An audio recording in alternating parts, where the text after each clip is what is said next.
ఈ రోజు జగన్మోహన్ రెడ్డి మిర్చి యార్డుకు రావడం తర్వాత రైతులకి అండగా నిలబడ్డాడు జగన్మోహన్ రెడ్డి అన్నట్టు. నిజంగా రైతులకు అండగా నిలబడే వ్యక్తి జగన్మోహన్ రెడ్డి.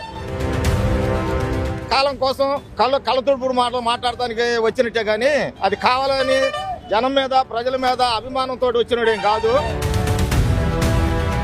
ఇవాళ జగన్ స్వలాభం కోసం రావటం, జనాలు ఏదో చెయ్యాలి అని రాలేదు. మరి చేసేవాడు అయితే అసెంబ్లీకి వెళ్ళాలి, మాట్లాడాలి, అసెంబ్లీలో వాదించాలి. రైతులు ఇబ్బంది పడుతున్నారు, ఎందుకు నువ్వు అసెంబ్లీ ఎందుకు దండయాత్ర చేయలేకపోయావు? నీకు 11 మంది ఎమ్మెల్యేలు ఉన్నారుగా. ఇప్పుడు నిజంగా ఈ కూటమి ప్రభుత్వం రైతులకు అన్యాయం చేసేది అయితే ఈ 4 నెలల కాలంలో జగన్మోహన్ రెడ్డి గారు ఒక్కసారైనా మిర్చి యార్డ్ని సందర్శించాడా? ఎందుకు సందర్శించాడు? ఇప్పుడైనా వల్లభనేని వంశీని చూడటానికి వచ్చి మరీ వల్లభనేని వంశీని చూస్తే బాగుండదులే అని రైతులు కన్నీళ్లు తుడవటానికి మిర్చి యార్డుకి వచ్చాడు.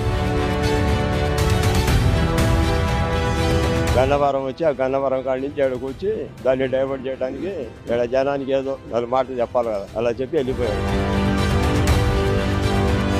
ఆ మనిషి కనీసము అభివృద్ధి చేసింటే ఈ బతుకు మనం మనుషుల్ని సోమర పోతుల్ని చేసినాడు అంతే తప్ప వేరేది ఏం లేదు సార్. ఇక్కడ అసెంబ్లీకి పోయి మాట్లాడితే యాడుకు వచ్చి జగన్ మాట్లాడిండు, బాగా మాట్లాడి అసెంబ్లీలో మాట్లాడుతున్నారు, పోరాడుతున్నారు, జనం నమ్ముతారు. నువ్వు అసెంబ్లీకి పోకుండా నువ్వు ఉండి ఏడ మాట్లాడితే ఏం సుఖమేముంది? రైతు మేలు కోరేవాడు ప్రతి ఒక్క సబ్సిడీ పరికరాన్ని నిలిపివేశాడు. నిలిపివేయకుండా అన్ని కొనసాగించినట్టు మేము కూడా నమ్మేటోళ్ళం.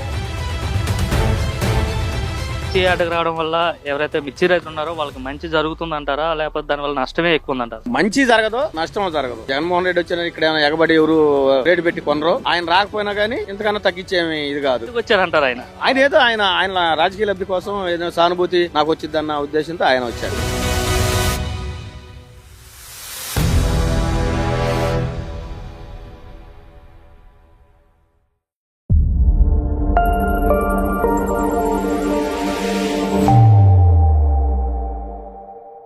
మాజీ ముఖ్యమంత్రి జగన్మోహన్ రెడ్డి గుంటూరులో ఉన్నటువంటి మిర్చి యార్డును సందర్శించిన సందర్భంగా ఆయన చేసినటువంటి కొన్ని వ్యాఖ్యలను పరిగణలో తీసుకుంటూ గత ప్రభుత్వంలో రైతులందరూ కూడా సుభిక్షంగా ఉన్నారు, గత ప్రభుత్వంలో రైతులందరూ కూడా ఆనందంగా ఉన్నారు, గత ప్రభుత్వంలో రైతు ప్రభుత్వం నడిచింది అని చెప్పి జగన్మోహన్ రెడ్డి 1-10 సార్లు చెప్పినటువంటి పరిస్థితి. అదే కూటమి ప్రభుత్వం అధికారంలోకి వచ్చిన తర్వాత రైతులను నిర్వీర్యం చేస్తా ఉంది, రైతులకు మద్దతు ధర లేదు, రైతులను అన్యాయం చేస్తా ఉంది అని చెప్పి చెప్పినటువంటి పరిస్థితి. అదే ఇదే సందర్భంగా ప్రధానంగా మిర్చి రైతులకు సంబంధించి జగన్మోహన్ రెడ్డి మాట్లాడినటువంటి కొన్ని అంశాలను డైరెక్ట్గా మిర్చి రైతుల దగ్గరికి వెళ్ళి తెలుసుకునేటువంటి ప్రయత్నం చేద్దాం.